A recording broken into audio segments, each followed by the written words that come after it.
नमस्कार दोस्तों, आपका एक बार फिर से स्वागत है। और आज हम शुरू करने जा रहे हैं दोस्तों हॉर्टिकल्चर की क्लास। तो देखिए, आप एग्रीकल्चर संबंधित किसी भी एग्जाम की आप तैयारी कर रहे हो तो आपके लिए ये वीडियो है बहुत उपयोगी होने वाला है दोस्तों। तो आप लास्ट तक बने रहिएगा और आपको किसी भी क्वेश्चन में डाउट कन्फ्यूजन रहता है तो आप कमेंट करिएगा दोस्तों। तो अपना सबसे पहला क्वेश्चन है कि प्रोटीन की कमी से कौन सा रोग होता है। जी दोस्तों, प्रोटीन की कमी से कौन सा रोग होता है? प्रोटीन की कमी से कौन सा रोग होता है? भाजपन, पेलाग्रा, क्वाशियोरकर, स्कर्वी। तो देखिए दोस्तों, प्रोटीन की कमी से कौन सा रोग होता है? क्वाशियोरकर रोग होता है दोस्तों। इसी वाला इसका राइट आंसर होगा।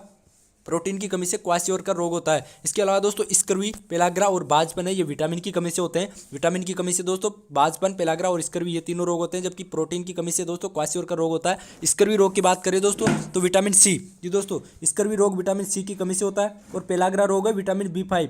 आपको ध्यान रखना है, विटामिन B5 की कमी से पेलाग्रा रोग होता है। बाजपन की बात करें तो बाजपन रोग विटामिन ई। जी दोस्तों, विटामिन ई की कमी से बाजपन या स्टेरिटी रोग हो जाता है दोस्तों विटामिन ई की कमी से। तो आपको ध्यान रखना है, प्रोटीन की कमी से क्वाशियोरकर रोग होता है। आगे वाला क्वेश्चन है, भारत में सर्वाधिक उगाया जाने वाला फल है। भारत में सर्वाधिक कौन सा फल उगाया जाता है? केला, अमरूद, आम, पपीता। तो देखिए, भारत में सर्वाधिक उगाया जाने वाला फल है दोस्तों आम। भारत में सर्वाधिक उगाया जाने वाला फल है आम। आगे वाला क्वेश्चन है अपना कि भारत में विश्व का कितने परसेंट फल का उत्पादन होता है। जी दोस्तों, भारत में विश्व का कितने प्रतिशत फल का उत्पादन होता है? तो देखिए दोस्तों, फलों का उत्पादन बताना है भारत में टोटल वर्ल्ड के अकॉर्डिंग। तो देखिए, अपने भारत में 8%, 9%, 13%, 14%। तो दोस्तों ऑप्शन के अकॉर्डिंग अपने भारत में कितने परसेंट होता है दोस्तों फलों का उत्पादन? तो दोस्तों अपने भारत में 13% फलों का उत्पादन होता है, जबकि 14% सब्जी का उत्पादन होता है। अपने इंडिया में पूरे वर्ल्ड की 14% सब्जी और 13% है फ्रूट का उत्पादन होता है दोस्तों। आगे वाला क्वेश्चन है, जी दोस्तों, आगे वाला क्वेश्चन है कि राजस्थान में सर्वाधिक उगाया जाने वाला फल है। जी दोस्तों, राजस्थान में सर्वाधिक उगाया जाने वाला फल बताना है केला, आम, नींबू वर्गीय फल, अमरूद। तो देखिए, आम तो है अपने इंडिया में सर्वाधिक उगाया जाने वाला फल है, जबकि राजस्थान की बात करें तो राजस्थान में सर्वाधिक उगाया जाने वाला फल है नींबू वर्गीय फल। जी दोस्तों, नींबू वर्गीय फल है राजस्थान में सर्वाधिक उगाया जाने वाला फल है। आगे वाला क्वेश्चन है, NHM राष्ट्रीय बागवानी मिशन की स्थापना कब हुई? जी दोस्तों, NHM है राष्ट्रीय बागवानी मिशन की स्थापना कब हुई? 1984, 1989, 2005 और 2008। तो देखिए, राष्ट्रीय बागवानी मिशन NHM की स्थापना कब हुई थी दोस्तों? 2005 में। आपको ध्यान रखना है NHM, ध्यान से देखना, NHM। और दूसरा होता है दोस्तों NHB। जी दोस्तों, दूसरा होता है NHB। ये क्या होता है दोस्तों? राष्ट्रीय बागवानी बोर्ड। जी दोस्तों, NHM NHB क्या होता है? राष्ट्रीय बागवानी बोर्ड, जबकि NHM होता है राष्ट्रीय बागवानी मिशन। इन दोनों को ध्यान रखना है। NHB की स्थापना कब हुई थी? 1984। जी दोस्तों, NHB की स्थापना 1984 में हुई थी, जबकि NHM की स्थापना 2005 में हुई थी। NHB क्या है दोस्तों? राष्ट्रीय बागवानी बोर्ड। ये कहाँ है दोस्तों? इसका मुख्यालय गुड़गांव हरियाणा में है दोस्तों। इसका मुख्यालय NHB का मुख्यालय कहाँ है दोस्तों? गुड़गांव हरियाणा में। जबकि राष्ट्रीय बागवानी मिशन की जो स्थापना कब हुई थी? 2005 में। इसके अलावा 1989 में क्या हुआ था दोस्तों? राजस्थान में उद्यान निदेशालय की स्थापना हुई थी। आपको ये ध्यान रखना है कि राजस्थान में उद्यान निदेशालय की स्थापना कब हुई थी? तो 1989 में है राजस्थान में उद्यान निदेशालय की स्थापना हुई थी। इसके अलावा NHB और NHM आपको ध्यान रखना ही है। आगे वाला क्वेश्चन है, पौधशाला अन्य स्थानों से ऊंची उठी होनी चाहिए। जी दोस्तों, पौधशाला अन्य स्थानों से ऊंची उठी होनी चाहिए। तो देखिए दोस्तों, पौधशाला अन्य स्थानों से ऊंची ऊंची उठी होनी चाहिए दोस्तों। यहाँ पे उठी हुई होना चाहिए दोस्तों। पौधशाला अन्य स्थानों से कितनी परसेंट ऊंची उठी हुई होनी चाहिए? तो देखिए 10%, 15%, 20%, 25%। तो पौधशाला अन्य स्थानों से दोस्तों 10% ऊंची उठी हुई होनी चाहिए, जिससे क्या है, जलभराव की समस्या नहीं हो और अपने जो पौधशाला के जो पौधे हैं वो खराब नहीं हो। तो पौधशाला अन्य स्थानों से 10% ऊंचा उठा हुआ होना चाहिए दोस्तों पौधशाला का जो स्थान है वो वाला। तो आगे वाला क्वेश्चन है अपना, फसलों को पाले से बचाने के लिए किसका स्प्रे करते हैं? तो दोस्तों फसलों को पाले से बचाने के लिए 0.1% HCl, 0.1% H2SO4, 0.2% फार्मेलिन और 1% नाइट्रोजन। तो देखिए, पाले से बचाने के लिए किसका स्प्रे करते हैं? 0.1% H2SO4। आपको ध्यान रखना है, फसलों को पाले से बचाने के लिए 0.1% H2SO4 का स्प्रे करते हैं। आगे वाला 8वां क्वेश्चन है, पौधशाला के लिए उपयुक्त मृदा है। जी दोस्तों, पौधशाला के लिए उपयुक्त मृदा, सबसे बेस्ट मृदा कौन सी है? रेतीली मृदा, काली मृदा, ब्लू दोमट मृदा, सभी। तो दोस्तों पौधशाला के लिए कौन सी सबसे अच्छी मृदा है? तो दोस्तों ब्लू दोमट मृदा है, और इसको अपन सैंडी लोम भी कहते हैं। ब्लू दोमट मृदा पौधशाला के लिए सबसे बेस्ट है, इसको अपन सैंडी लोम भी कहते हैं। तो आगे वाला क्वेश्चन है दोस्तों अपना 9वां क्वेश्चन, पौधशाला से पौधों का स्थानांतरण किस समय करना चाहिए? जी दोस्तों, पौधशाला होती है, पौधशाला से अपन को पौधों का स्थानांतरण करना है, दूसरी जगह अपन को उनको लगाना है, तो किस समय लगाएंगे? सुबह, दोपहर, शाम, कभी भी। तो देखिए दोस्तों, पौधशाला से पौधों का स्थानांतरण है शाम के समय करेंगे तो ज़्यादा अच्छा रहेगा। सबसे अच्छा समय दोस्तों शाम होता है। सायकाल का समय दोस्तों पौधशाला से पौधों का स्थानांतरण करते समय सबसे अच्छा समय होता है सायकाल का। अब दोस्तों ये क्यों होता है? क्योंकि दोस्तों वाष्पोषण के द्वारा जल की हानि सबसे कम होगी और अपना पौधा है ज़्यादा अच्छा रहेगा। तो पौधशाला से पौधों का स्थानांतरण कब करना चाहिए दोस्तों? सायकाल के समय। जी दोस्तों, सायकाल के समय या शाम के समय पौधशाला से पौधों का स्थानांतरण करना चाहिए, दूसरे स्थान पर ले जाना चाहिए, लगाना चाहिए। तो शाम के समय दोस्तों। आगे गर्म जलवायु का फल। जी दोस्तों, गर्म जलवायु का फल कौन सा है? ट्रॉपिकल जलवायु का फल बताना है। सेब, नाशपाती, केला, बादाम। तो दोस्तों इनमें से सेब, नाशपाती, केला, बादाम, इनमें से गर्म जलवायु का फल कौन सा है? तो दोस्तों गर्म जलवायु, ट्रॉपिकल जलवायु का फल है दोस्तों केला। जी दोस्तों केला, केला और नारियल दोस्तों गर्म जलवायु के फल है। जी दोस्तों केला और नारियल गर्म जलवायु के फल है। आपको ये ध्यान रखना है, केला और नारियल है गर्म जलवायु के फल है। इसके अलावा सेब, नाशपाती और बादाम ये क्या है दोस्तों? टेम्परेट। टेम्परेट यानी शीतोष्ण। जी दोस्तों ये तीनों है, सेब, नाशपाती, बादाम, ये टेम्परेट यानी शीतोष्ण जलवायु के फल है। जबकि गर्म जलवायु का फल केला और नारियल है, और टेम्परेट यानी शीतोष्ण जलवायु के फल है सेब, नाशपाती, बादाम।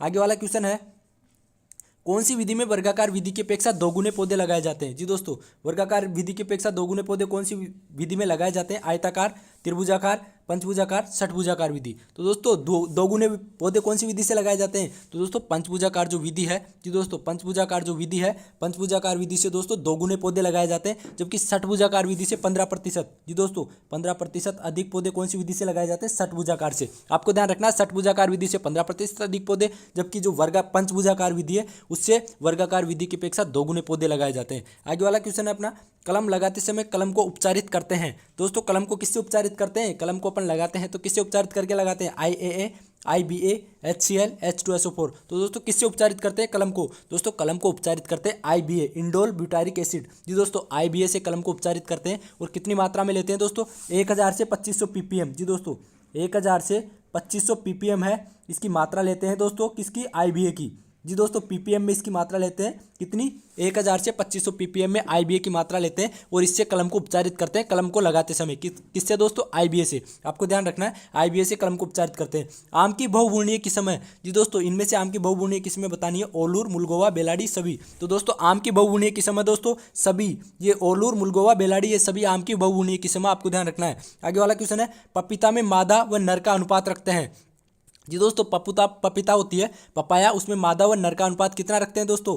1:1, 1:10, 10:1, 10:10। तो दोस्तों पपीता में मादा व नर का अनुपात कितना रखते हैं? 10:1। जी दोस्तों क्वेश्चन को आप ध्यान से देखिए, मादा व नर, यदि पहले नर होता दोस्तों, जी दोस्तों पहले नर होता तो 1:10 होता, लेकिन दोस्तों पहले मादा है, आपको ये देख लेना है पहले कि पहले मादा है व नर। जी दोस्तों पहले मादा है व नर, यानी 10 पौधे मादा के और 1 पौधा नर का लेंगे। जी दोस्तों आपको ध्यान रखना, 10 पौधे मादा का और 1 पौधा नर का लेंगे। किसमें दोस्तों? पपीता में। पपीता में मादा और नर का अनुपात कितना रखते हैं? 10:1। और यदि दोस्तों आपको ये ध्यान ही रखना है, 10:1 मादा और नर का अनुपात रखते हैं, यानी 10 पौधे मादा के। आगे मौसम्बी किसकी किस्म है? जी दोस्तों मौसम्बी किसकी किस्म है? नींबू, संतरा, माल्टा, किन्नो। तो दोस्तों मौसम्बी किसकी किस्म है?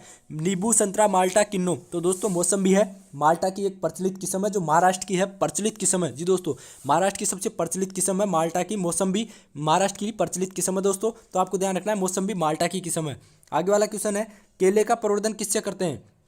जी दोस्तों केले का प्रवर्धन किससे करते हैं? Ring budding, offshoot, sword suckers, inarching. तो दोस्तों केले का प्रवर्धन किससे करते हैं? केले का प्रवर्धन करते हैं स्वार्ड सकर्स से। जी दोस्तों केले का प्रवर्धन स्वार्ड सकर्स से करते हैं। और स्वार्ड सकर्स का वजन कितना लेते हैं दोस्तों? 500 से 700 ग्राम। जी दोस्तों 500 से और 750 ग्राम है स्वार्ड सकर्स का वजन लेते हैं। जी दोस्तों स्वार्ड सकर्स का वजन कितना लेते हैं? 500 से 750 ग्राम। और केले का प्रवर्धन स्वार्ड सकर् से। इसके अलावा दोस्तों खजूर का प्रवर्धन है ऑफशूट से करते हैं, खजूर का प्रवर्धन ऑफशूट से करते हैं। और इनार्चिंग से दोस्तों चीकू का प्रवर्धन इनार्चिंग से करते हैं। और बेर का प्रवर्धन रिंग बडिंग। जी दोस्तों बेर का प्रवर्धन रिंग बडिंग से करते हैं।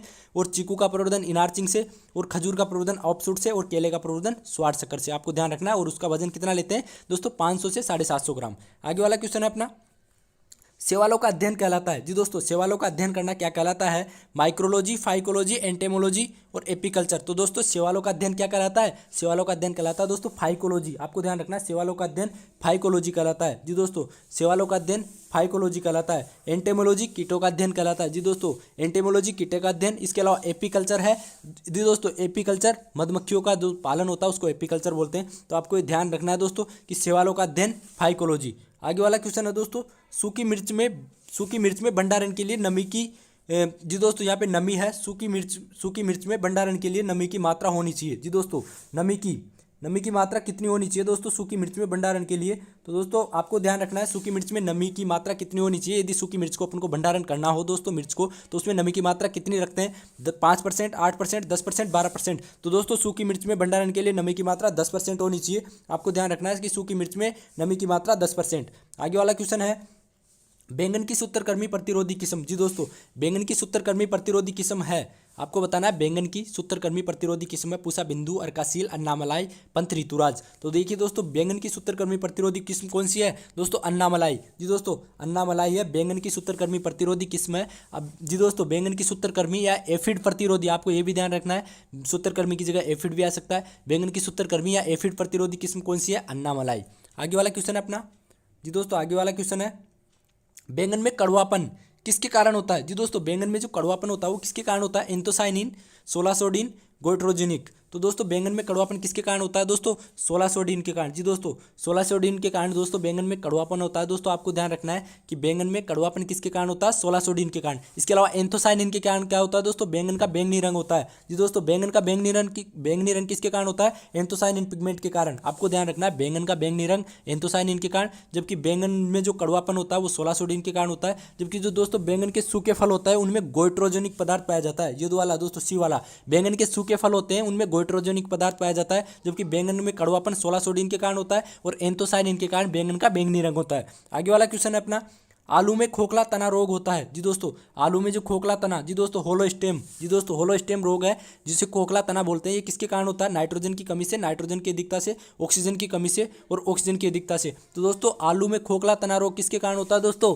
दोस्तों ये होता है नाइट्रोजन की अधिकता से। आपको ध्यान रखना है कि यदि नाइट्रोजन की अधिकता हो जाती है तो आलू में होलोस्टेम या खोखला तना रोग हो जाता है। जी दोस्तों खोखला तना को होलोस्टेम भी बोलते हैं, ये रोग हो जाता है। इसके अलावा दोस्तों ऑक्सीजन की कमी हो जाती है यदि, तो दोस्तों ब्लैक हर्ट। जी दोस्तों आलू में ब्लैक हर्ट रोग किसकी कमी से होता है दोस्तों? ऑक्सीजन की कमी। जी दोस्तों भंडारण में O2 की कमी से ब्लैक हर्ट रोग हो जाता है। जबकि दोस्तों आलू में खोखला तना रोग नाइट्रोजन की अधिकता से होता है और भंडारण में O2 की कमी से क्या होता है दोस्तों? ब्लैक हर्ट रोग हो जाता है। तो आपको यह भी ध्यान रखना, ब्लैक हर्ट रोग ऑक्सीजन की कमी से होता है। आलू की देरी से पकने वाली किस्म, जी दोस्तों आलू की देरी से पकने वाली किस्म है दोस्तों कुफरी अलंकार, कुफरी सिंदूरी, कुफरी ज्योति, कुफरी चिपसोना। तो दोस्तों आलू की देरी से पकने वाली किस्म कौन सी है दोस्तों? कुफरी सिंदूरी। जी दोस्तों आलू की देरी से पकने वाली किस्म दो है दोस्तों, कुफरी देवा और कुफरी सिंदूरी। तो दोस्तों कुफरी देवा और कुफरी सिंदूरी जो आलू की किस्म है, ये दोस्तों आलू की लेट पकती है। देरी से पकने वाली किस्म कुफरी देवा और कुफरी सिंदूरी। इसके अलावा कुफरी अलंकार और कुफरी ज्योति है जल्दी पकने वाली किस्म दोस्तों आलू की जल्दी पकने वाली किस्म कुफरी अलंकार, कुफरी ज्योति, और लेट पकने वाली कुफरी देवा और कुफरी सिंदूरी। इसके अलावा दोस्तों कुफरी चिपसोना फर्स्ट और चिपसोना सेकंड है, ये दोस्तों प्रसंस्करण के लिए बेस्ट है। प्रसंस्करण के लिए सबसे अच्छी किस्म कौन सी है दोस्तों? कुफरी चिपसोना फर्स्ट और कुफरी चिपसोना सेकंड। तो आपको ये ध्यान रखना है कुफरी चिपसोना फर्स्ट और कुफरी चिपसोना सेकंड है, ये प्रसंस्करण के लिए बेस्ट है। और कुफरी देवा और कुफरी सिंदूरी है आलू की दोस्तों लेट पकने वाली किस्म है, और कुफरी अलंकार और कुफरी ज्योति है ये जल्दी पकने वाली किस्म है। आगे वाला क्वेश्चन है, आलू में कंद की अच्छी वृद्धि के लिए उपयुक्त टेम्परेचर है। जी दोस्तों आलू में जब कंद का निर्माण होता है तो उसके लिए सबसे बेस्ट उपयुक्त टेम्परेचर कौन सा है? 14 से 16 डिग्री, 17 से 19 डिग्री, 25 से 27 डिग्री और दोस्तों 30 से 32 डिग्री। तो दोस्तों आलू में कंद निर्माण के लिए सबसे अच्छा टेम्परेचर है दोस्तों, उपयुक्त टेम्परेचर है 17 से 19 डिग्री सेल्सियस। तो आपको ध्यान रखना है आलू में कंद निर्माण के लिए सबसे बेस्ट टेम्परेचर 17 से 19 डिग्री सेल्सियस है। इसके अलावा दोस्तों जो 32 डिग्री टेम्परेचर से 32 से अधिक टेम्परेचर हो जाता है दोस्तों तो आलू में कंद निर्माण की क्रिया रुक जाती है। आपको यह भी ध्यान रखना है कि आलू में जो 32 डिग्री सेंटीग्रेड है उससे अधिक टेम्परेचर हो गया तो कंद निर्माण की क्रिया है रुक जाएगी। तो आपको ये चीज़ भी ध्यान रखनी है, आलू में कंद निर्माण के लिए तो दोस्तों 17 से 19 डिग्री टेम्परेचर चाहिए, जबकि यदि 32 डिग्री से अधिक हो गया तो कंद निर्माण की क्रिया रुक जाएगी। तो आपको ये भी ध्यान रखना है। आगे वाला क्वेश्चन है, जैव प्रौद्योगिकी द्वारा विकसित टमाटर की प्रथम किस्म है। जी दोस्तों जैव प्रौद्योगिकी द्वारा विकसित टमाटर की प्रथम किस्म कौन सी है दोस्तों? तो देखिए दोस्तों ऑप्शन है पारकर, रोमा, फ्लेवर सेवर और पूसा सदाबहार। तो दोस्तों जैव प्रौद्योगिकी, जी दोस्तों जैव प्रौद्योगिकी द्वारा विकसित टमाटर की प्रथम किस्म कौन सी है दोस्तों? ये हो गई फ्लेवर सेवर। कौन सी है दोस्तों? फ्लेवर सेवर है दोस्तों। जैव प्रौद्योगिकी द्वारा विकसित टमाटर की प्रथम किस्म कौन सी है? Flavour saver.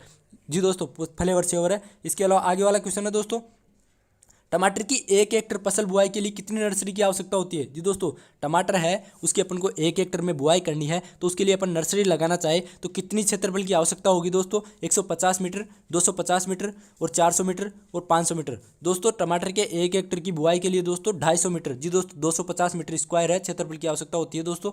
जी दोस्तों आपको ध्यान रखना है टमाटर की 1 हेक्टर के लिए कितने क्षेत्रफल की आवश्यकता होगी नर्सरी लगानी हो तो 250 मीटर स्क्वायर। इसके अलावा दोस्तों फूल गोभी है, फूल गोभी के लिए 150 मीटर स्क्वायर क्षेत्रफल की आवश्यकता होगी। फूल गोभी के लिए कितनी आवश्यकता होगी दोस्तों? 150 मीटर स्क्वायर क्षेत्रफल की आवश्यकता होगी, जबकि दोस्तों टमाटर के लिए है 250 मीटर स्क्वायर क्षेत्रफल की आवश्यकता होगी यदि अपन को टमाटर की नर्सरी लगानी हो तो दोस्तों ये थे कुछ क्वेश्चंस और आगे हम दोस्तों और क्वेश्चंस की बात करेंगे। आज के लिए इतना ही है दोस्तों।